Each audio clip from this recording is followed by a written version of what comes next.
नमस्कार।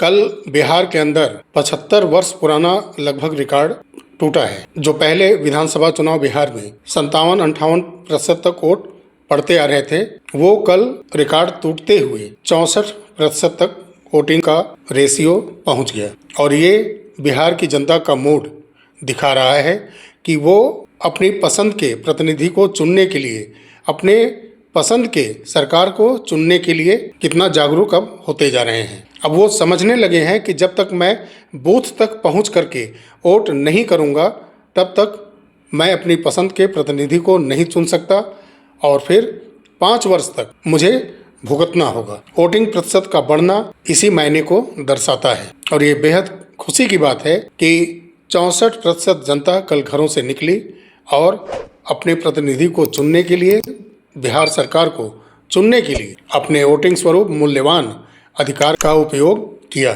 साथियों, वहीं ईडी की कस्टडी में जो जितेंद्र प्रसाद वर्मा और अनिल इब्राहिम पिछले कुछ महीनों से लगातार चले आ रहे हैं और उनकी जमानत पर लगातार सुनवाई हो रही है और उसी पर 4 नवंबर को सुनवाई कलकत्ता सिटी सेशन कोर्ट में हुई और उनको जमानत तो नहीं मिल पाई, ये तो पहले ही स्पष्ट हो गया था।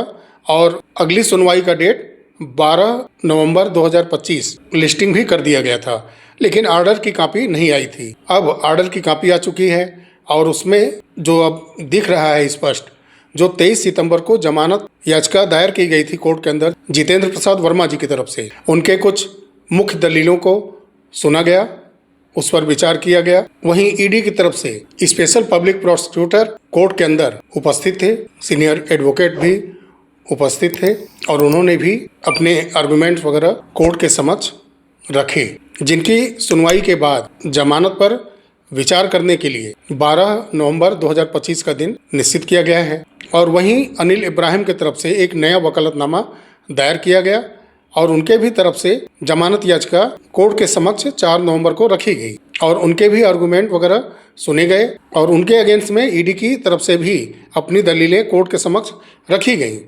लेकिन उनके जमानत याचिका पर अगली सुनवाई करने के लिए 17 नवंबर का डेट रखा गया है, यानी कि 12 नवंबर को भी सुनवाई होगी, फिर उसके बाद 17 नवंबर को भी सुनवाई होगी। वहीं ईडी के द्वारा गिरफ्तार इन दोनों अभियुक्तों को, जिनकी वर्चुअल पेशी लगातार होती आ रही है, अभी तक उनको फिलहाल 12 नवंबर तक न्यायिक हिरासत में ही रखे जाने का आदेश पारित किया गया है। और यहीं इस केस की प्रमुख बिंदुओं पर जो कोर्ट के संज्ञान में आ चुका है, उस पर सुनवाई के लिए 10 दिसंबर 2025 का डेट निश्चित किया गया है और इस ऑर्डर की कॉपी ईडी प्रमुख को पब्लिक प्रोसिक्यूटर के माध्यम से भेजी जाए। तो ये उस दिन के कोर्ट के अंदर सुनवाई के दौरान जो भी दोनों पक्षों की तरफ से दलीलें रखी गई और उसके आधार पर अगली सुनवाई का डेट रखा गया, उसके कुछ प्रमुख बातें आपके समक्ष मैंने रखी हैं। तो इस केस में लगभग ये स्पष्ट है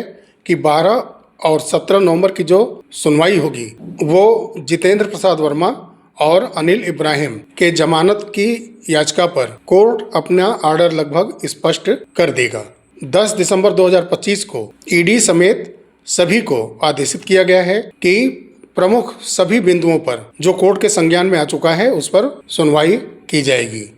तो उस दिन सबको उपस्थित रहने के लिए कहा गया है। तो चलिए साथियों, मिलते हैं अगले वीडियो में, तब तक के लिए नमस्कार। जय हिंद, जय भारत, वंदे मातरम।